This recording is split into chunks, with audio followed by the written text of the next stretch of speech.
Play now. Feel good and live your best life with Bloom Health Club. Here's Gail Guayardo.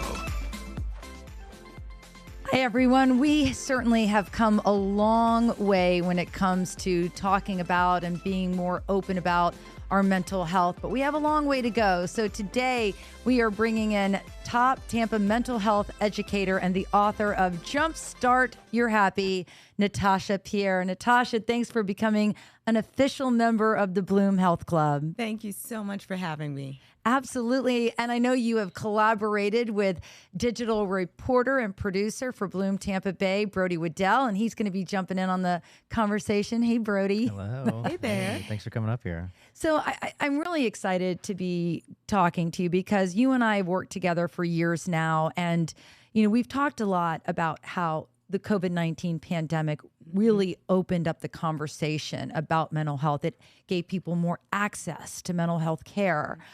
We still have a long way to go, but I want to talk about you and your background and how you got into this arena. Well, I got into this because of my own struggles. I was diagnosed with bipolar disorder type 2 maybe 25 years ago. And back then, people weren't having the conversations that we were having now. So my journey to becoming an advocate and an educator really stemmed from me needing the information for myself. And here we are 25 years later. And here we are. And, you know, we have right there mental health to medicate or not to medicate. We're going to talk about that, of course, but we're also going to be talking about, you know, other aspects of mental health and, you know, how it might play into your relationships and all kinds of stuff like that. But I know that you, as part of what you do, is you help people coordinate their mental health. Because I always say this, that if you're diagnosed with, let's say, breast cancer or heart disease, you know where to go. You know what to do. It's easy to pick up the phone. There's no stigma. Help is readily available, and chances are it's covered by your insurance. But when it comes to mental health and navigating the system, it's not easy. It is not easy at all. It's actually quite frustrating. And I feel sometimes that there are portions of it that's intended to make you so fatigued that you give up.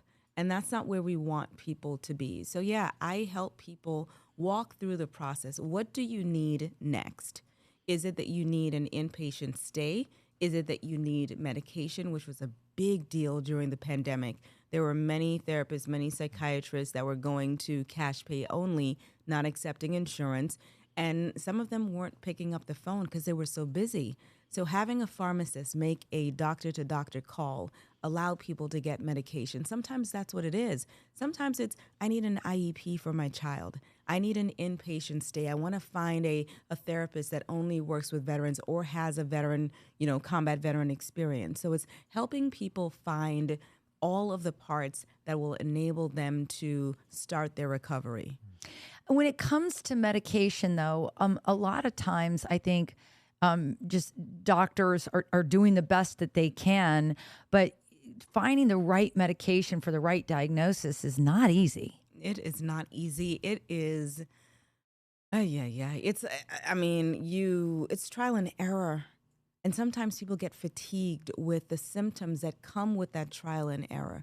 So the medicine that might work for me may not work for you at the dosage that I take. And so it's like, you know, do I want to go through another round of symptoms, another round of hives and eczema and nausea and, you know, itchy throat and sleeping too long? Do I feel like doing this, or do I just want to go at it alone? It's challenging, but I tell people that medication and finding a therapist is like being on a dating app. The first one might be a dud, but you don't quit dating. You know, you go back on the app and you try again. It's the same thing with medicine. It's the same thing with finding a therapist. Is it fair to say, and I'm asking because I truly do not know, is it fair to say that when someone is dealing with mental health struggles, is it similar to somebody maybe dealing with substance abuse issues, that if they're an adult, it's really up to them to seek the help that they need? And if you are struggling with mental illness, are you able to recognize that you need to find the help? It's, yes, they are very similar. I think when a person is in active addiction, there is a mental health component. There's no one that I've ever encountered that said, you know what, Brody, I don't know what you're doing this weekend, but you want to get an addiction? No one does that. Right. When people get to that stage, something happened. There was a mental health challenge that got them to that point. And yes, it is on the individual to start it, but there is a place where a person may not recognize that they need the help.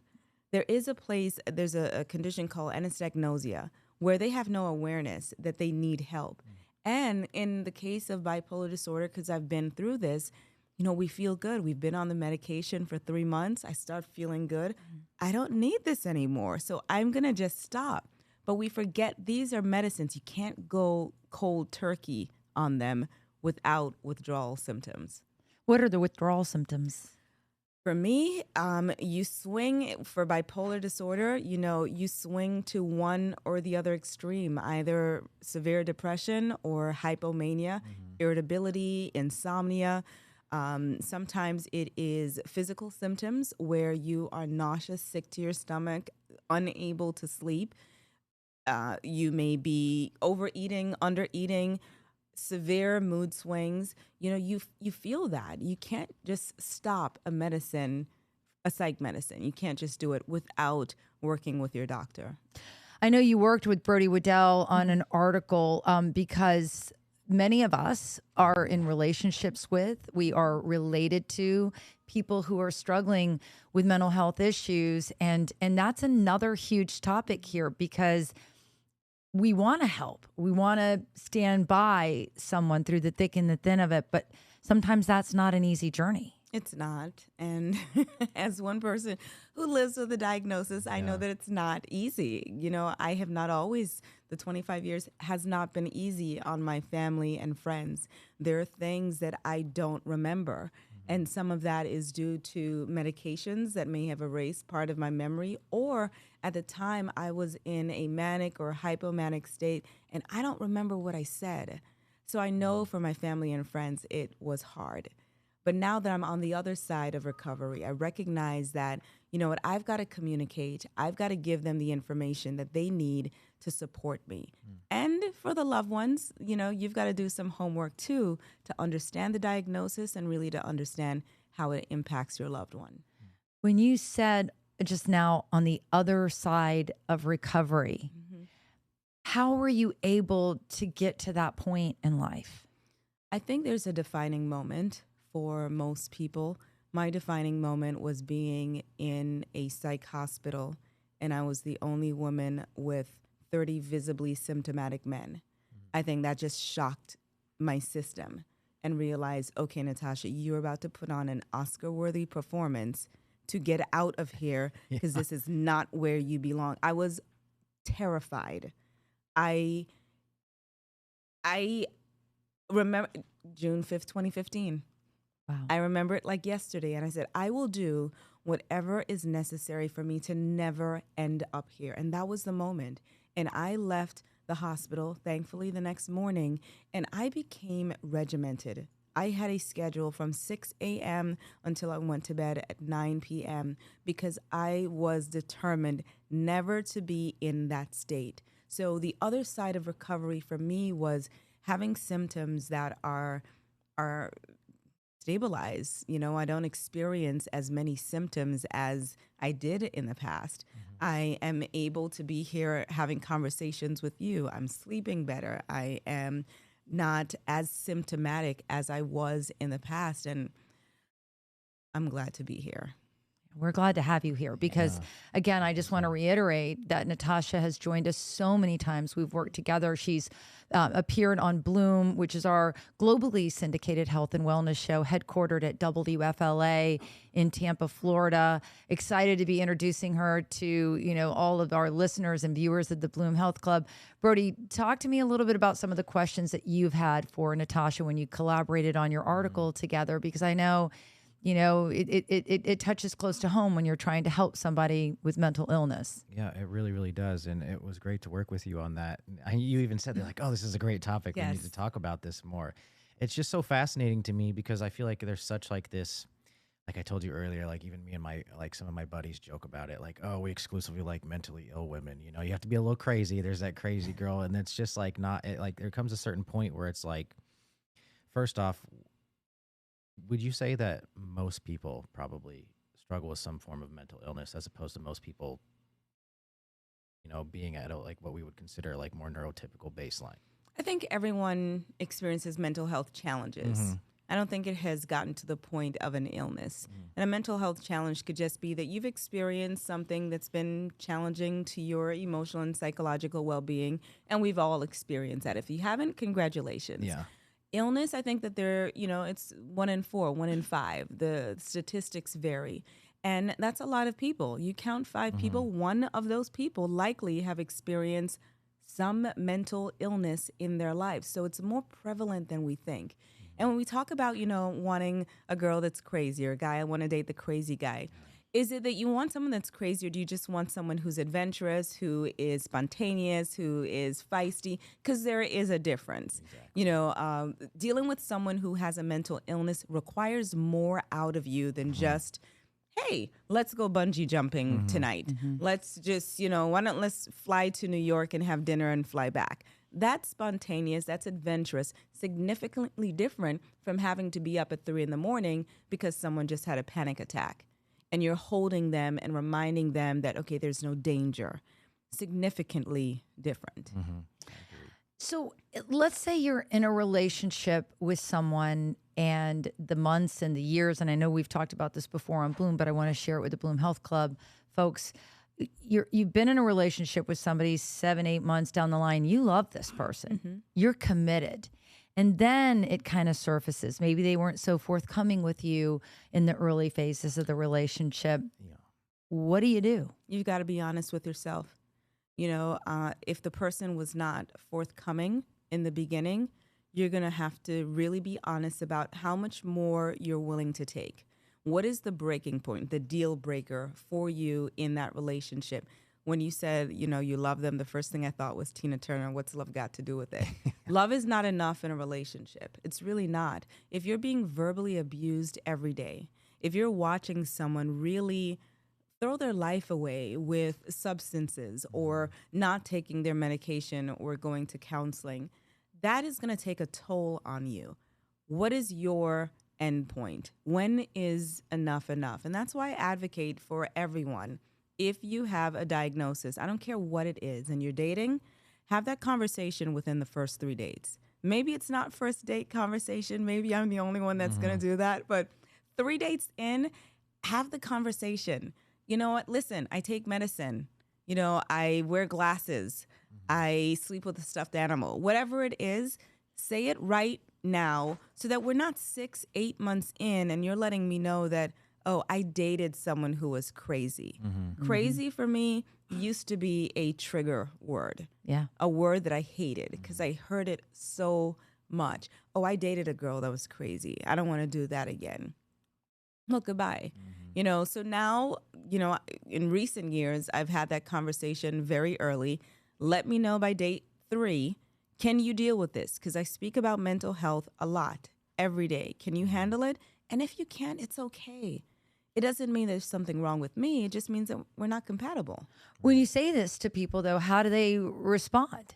I've had some people say, you know what, you talk about mental health too much. This isn't going to work. Thank you for telling me. And now I didn't get here overnight. This is a lot of counseling and coaching and self-work and journaling to get to a place where I really don't care what you think. The person who, my friend group, my relationships, they understand that Natasha will talk about mental health forever, all day, if you allow her. If you're okay with that, you're my tribe. If that's going to bother you, then I'm all right with that. Find some people who are closely aligned with you, but this is what I do. And they have to understand that with having the diagnosis that I have, bipolar disorder, PTSD, generalized anxiety, panic disorder, life can be crazy. that crazy girl that you talk about. Life can be different every day. There may be times where I'm not sleeping. There may be times where I have a panic attack and I need to leave this party that you love immediately. Are you okay with that? Can you be okay with that? And if you're not, it's also okay. I want I'm sorry, you go. ahead. You go. I've been hogging all the questions. I I'm want- so into No, Natasha. right, I am too. I want to ask you, like, what advice you would have to maybe heal from a relationship where you went through that. So, like, for instance, I feel like so many of us get into these toxic relationships where you end up with a person who is like this, and you're like, how do you like not carry those scars and like kind of work with it? Like, for example, I had a girlfriend of like 9 months. It's like you say, it's like they completely hide everything from you, and then finally it just all comes out and everything just collapses. Like, how do you heal? How do you move forward from that? The first thing is I understand why people hide it because stigma is real. And, you know, if all a person has to go on is what they see on television and in movies, you're scary to be told, hey, I have bipolar disorder.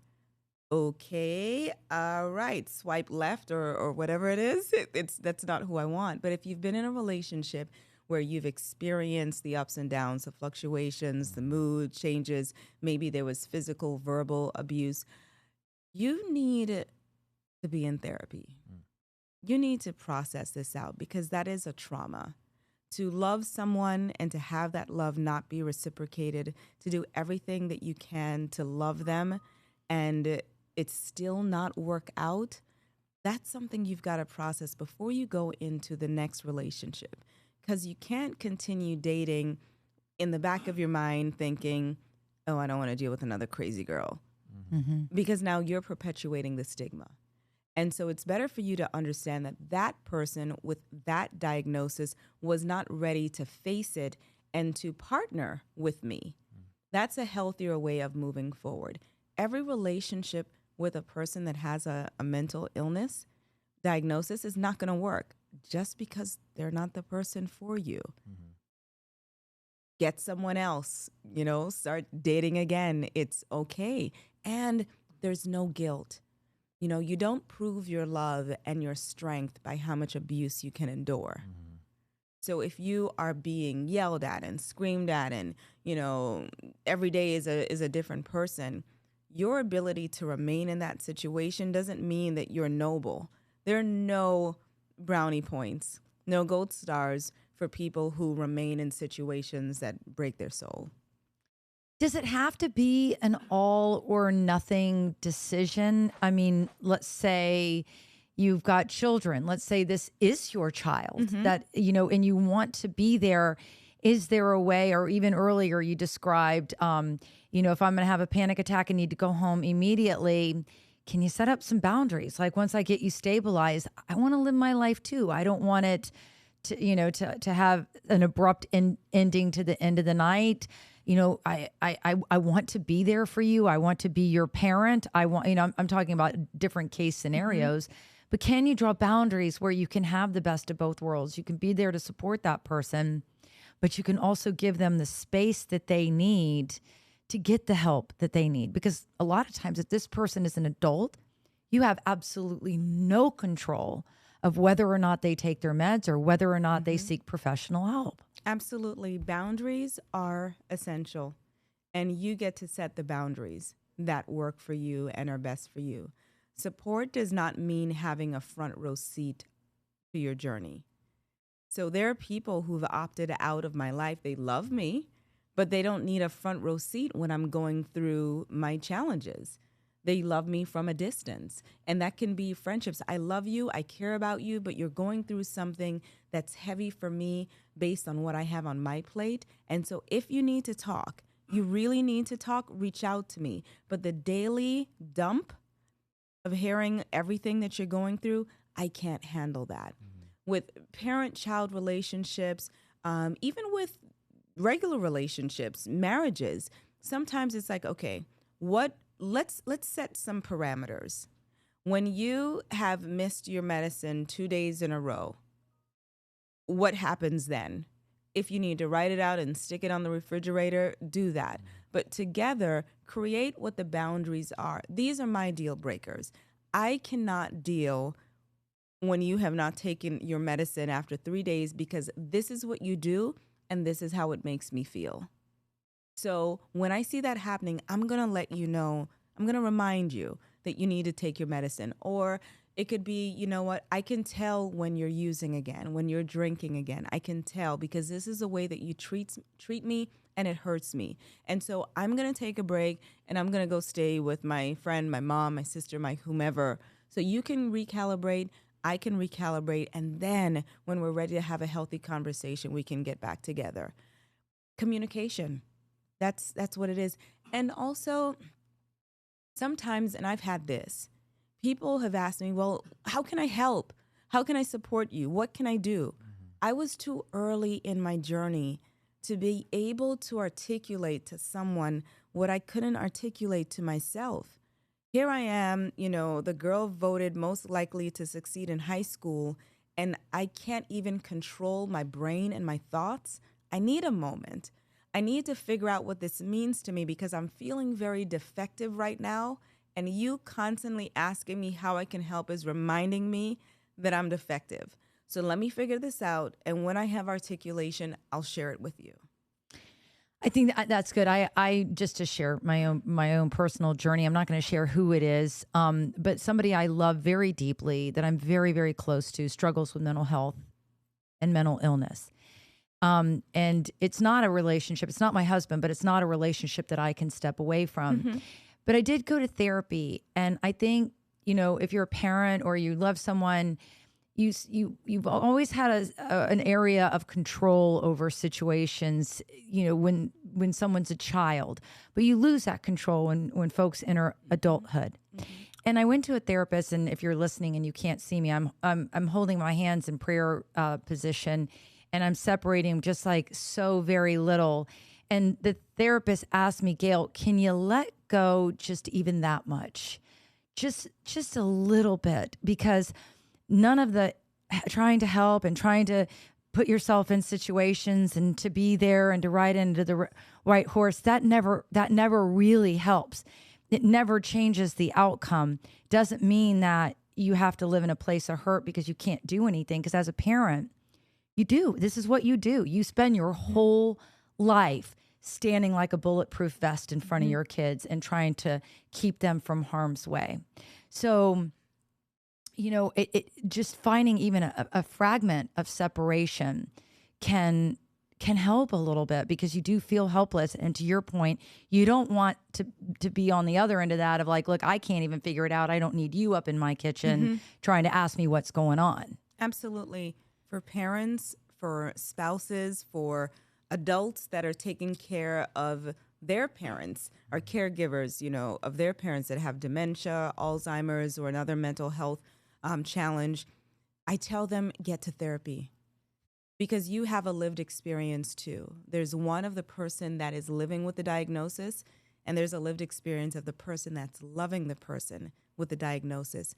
And you need to understand how to be fully you while being a support, while being a caregiver, understanding that you're not doing anything wrong. You didn't do anything to cause this. It wasn't because you ate, hot Doritos while you were pregnant. Mm-hmm. It's not because you weren't a good wife or husband. It's not because you weren't a great child and, you were the problem child. It's none of those. This is a health condition like anything else. Get to therapy. I even advise parents who, as soon as you find out that your child is not going to be perfect in the womb, immediately get to therapy, because you've got to mourn that. You've got to mourn whatever perfection was for you in your mind. Mourn it, deal with it, so you can get it out of the way, ego's gone, and now you can focus on what's best for them. And it's the same thing with, even dating relationships. If this is someone you love, I'm not a huge fan of going to couples therapy 6 months in. I think that's a little bit early, but, some people have opted to do that. Have conversations together. Go individually, go collectively, if that's a person that you really want to be with. Can you speak a little bit on the process of maybe forgiving yourself if you have this mental illness and you find yourself hurting those around you? Your relationship, pushing people, like how do you as that person come to terms with that, and sort of without just saying I know therapy obviously, but just maybe a little bit of your own journey on that? Like, what would you say? It's time. It took a lot of time. Definitely therapy, definitely trauma therapy, lots of journaling, lots of reading, lots of TED Talks, YouTube videos, support groups, specifically for people with my diagnosis, so that I can hear what they've done. What are the best practices? The forgiveness journey has been hard because you look back and like, did I wreck it? Was it me? Did I just, was that a self-inflicted wound on that one?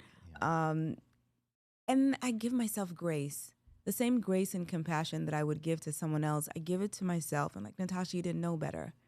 When you knew better, you did better. Even with jobs, did I wreck every single one of those jobs? Maybe I did. How do you forgive? How do you look back on your life and see all of the minefields, the wake of destruction, and then get to this place and like, well, ouch. It's a jagged little pill to swallow, but I'm here now. I know better. I'm doing the things that keep me stable, keep me healthy, allow me to maintain great relationships, and I'm committed to it. This is not a means to an end. The journey is actually the destination. I'm going to be working just like a person who's dealt with alcoholism or drug use is going to have to work on it for the rest of their life. Living with a mental illness, you're going to be working on it for the rest of your life, and that's okay. I think it's important to point out, too, that even people who aren't struggling with a mental illness, I think of times in my life, in my journey of 57 years, that, I have done self-destructive things. I've been in terrible places. I've made decisions that were not good decisions. They weren't good decisions for me or people around me. And I think that whether you have that struggle or not, I think the best thing that you can do is to try to keep working and improving, because I think we're all on a journey. And I am not a believer that you can't change the spots on a leopard or whatever people say. I don't believe that. I genuinely believe that people can change and people can improve. And I think that should hold true whether you're dealing with a mental illness or you're dealing with huge, mental struggles in your life. Because like you said, there's a difference. Some people have a diagnosis. Yes. Other people are just going through terrible things in life and they're not themselves. Absolutely. People are still reeling from grief from the pandemic. And I don't think people consider the toll that grief can really play in changing a person's personality. They're not who they were before they lost that person. They're a different person now, and they're still thinking about it. And there may be things that they're seeing, smelling, hearing each day that's reminding them over and over of the person that they lost. And so, yeah, they're different. They're not as happy and cheery. I think, I call it toxic positivity. That's one of the worst things that we can tell people to do. Smile, cheer up. Why are you so down? You have so much to be grateful for. Look at you. You're on TV, but you don't know what I'm dealing with behind the scenes. Pictures on Facebook, that's 1/3,600th of a second. Anyone can smile for a picture, but what about the rest of my life and the things that I'm dealing with? And that's why I'm a huge proponent of doing the work. There's a quote in my first book that says, you cannot expect people to love you and ignore what you refuse to confront. It's not because you're a middle child. It's not because you're a Scorpio or an Aries. It's not because, whatever reason, Mercury is in retrograde. No, you've got to work on your bad attitude. You've got to work on your anger issues. You've got to work on the things that's being a barrier between those people you love and, the life you want to lead. Do you have any final questions for Natasha? Natasha, we covered a lot of stuff there. We did. And it's been such an enlightening conversation. And as I told you on the elevator on the way up to the WFLA Now Streaming Center, I love talking to you on Bloom. I love our conversations, but it's been such a joy to expand on that and to just have you, breathe a little with it. And that's why I love the Bloom Health Club. Yes. Right. Well, thank you for being on. Thank you so much. This was a necessary conversation. I agree. Until next time, everybody.